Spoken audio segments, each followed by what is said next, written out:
Hello, fish fry இந்த மாதிரி try பண்ணி பாருங்கள். மீன் உடையவே உடையாது, மசாலாவும் உதிராது. 2 டேபிள் ஸ்பூன் இஞ்சி பூண்டு பேஸ்ட்டு, காரத்துக்கு ஏற்றது போல் மிளகாய்த்தூள் ஆட் பண்ணிக்கோங்க.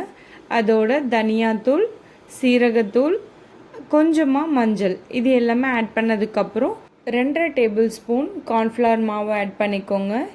இது கூட ஆஃப் லெமன் ஆட் பண்ணிக்கோங்க. லெமன் புழிஞ்சு விட்டதும் கொஞ்சமாக சால்ட்டு, அதுக்கப்புறம் கொஞ்சமாக எண்ணெய் விட்டுக்கோங்க.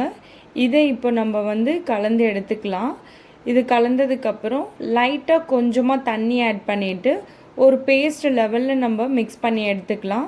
இப்போது வாஷ் பண்ணி எடுத்து வச்சுருக்க மீன் 2 சைடுமே இந்த மசாலாவை நல்லா தடவி ஒரு பிளேட்டில் ஒரு 10 மினிட்ஸ் எடுத்து வச்சிடலாம். 10 மினிட்ஸ் மசாலாவோட பிளேட்டில் ஊறட்டும்.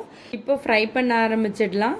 தவா சூடானதும் எண்ணெய் விட்டுட்டு எடுத்து வச்சுருக்க மீனை அதில் ஆட் பண்ணிவிடுங்க. நல்லா ஒரு 6 மினிட்ஸ் குக் ஆகணும். லோ ஃப்ளேம்லேயே வச்சு குக் பண்ணிக்கலாம். மீனை இப்போது நம்ம 2 சைடுமே 3 மினிட்ஸ் பொறுமையாக திருப்பி போட்டு லோ ஃப்ளேம்லேயே ஃப்ரை பண்ணி எடுத்துக்கலாம். அவ்வளவுதான். இங்கே பாருங்கள், மீன் உடையவே இல்லை, மசாலாவும் உதிரவே இல்லை. இதே மாதிரி ட்ரை பண்ணி பாருங்கள். பாய்.